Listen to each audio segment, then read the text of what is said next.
Moi c'est Halidou Malik, secrétaire général de la Force G, membre d'une organisation membre des corps constitués de la société civile contre la gendarmerie de Gao.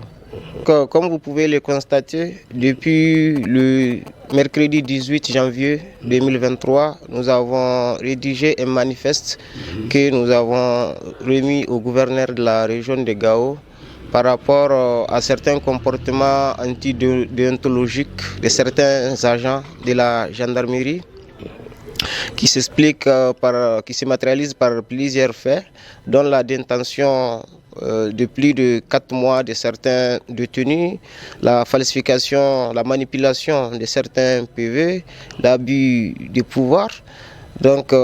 Tous ces éléments réunis nous ont poussé à faire ce manifeste-là qui prend en compte l'essentiel des préoccupations des populations par rapport au comportement de certains agents de la gendarmerie en service à Gao.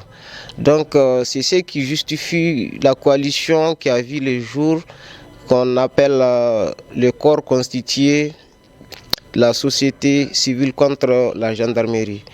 Maintenant, c'est l'ensemble des grandes organisations, les fêtières qui se sont retrouvées pour faire ce combat-là.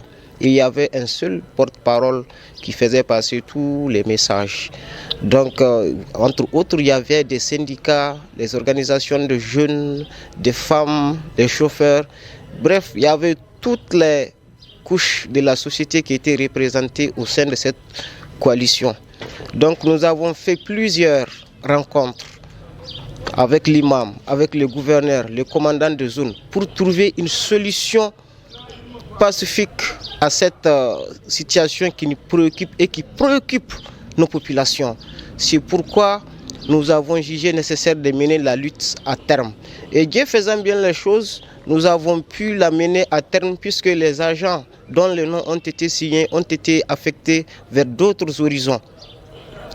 Et les détenus qui étaient là-bas aussi, ceux qui étaient des présumés terroristes ont été envoyés à Bamako et les autres ont été présentés devant un juge. On peut se dire que l'objectif a été atteint. Le combat, ce n'était nullement de continuer effectivement à pouvoir ternir l'image de la gendarmerie, loin de là.